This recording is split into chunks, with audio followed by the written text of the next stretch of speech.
मालक के तो शादी से भगले की बताइयो हमारा मालक के तो शादी से भगले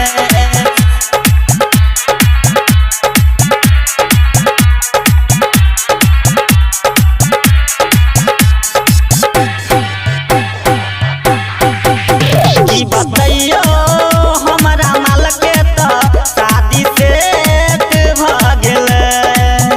की बताइयो हमारा मालक के तो शादी से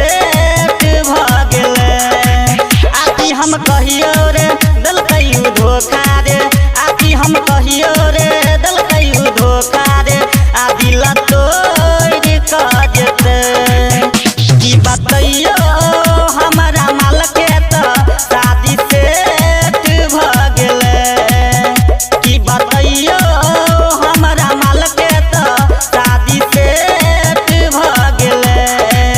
आती हम कहियो रे दिल कहियो धोखा रे आती हम कहियो रे दिल कहियो धोखा रे आ दिल तोड़ कर जेते की बताइयो हमारा मालक के तो शादी से भगले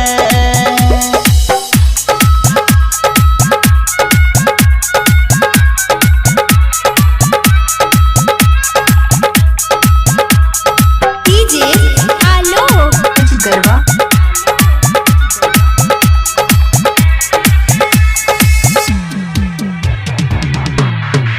कसम वादा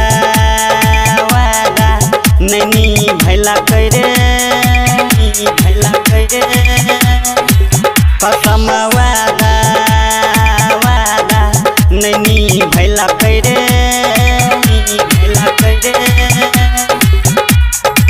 कल तो हेतै मटको रजो बेवफा बेवफा बेवफा कसम वादा वादा नैनी भैला करे भैला करे कसम वादा वादा नैनी भैला करे भैला करे कल तो हेतै मटको रजो बेवफा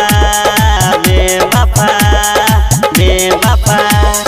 ससुराज जेतै बड़ा हम कनबै ओकरे चक्कर में पागल होबै ना की बताइयो हमारा मालक के तो शादी से भगले की बताइयो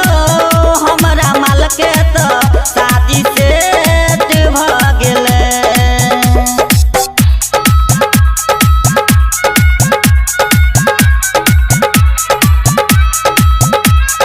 डीजे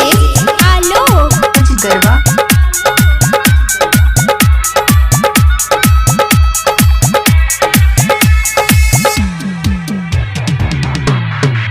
प्यार मोहब्बत मोहब्बत नहीं करी है रे नहीं करी है रे प्यार मोहब्बत मोहब्बत नहीं करी है रे नहीं करी है रे प्यार को के खेलवा नहीं करी है रे नहीं करी है रे नहीं करी है रे राइटर दीपक के साथ शादी अब हेतै रे हेतै रे कुंदन संजन के दिल तोड़ कर जेतै रे जेतै रे मनीष प्रेमी अकेले रही जेतै रे रही जेतै रे रही जेतै रे बजहू के देतो ने मौका रे प्यार में देतो धोखा हरदम तो ओकरे याद येतो रे की बताइयो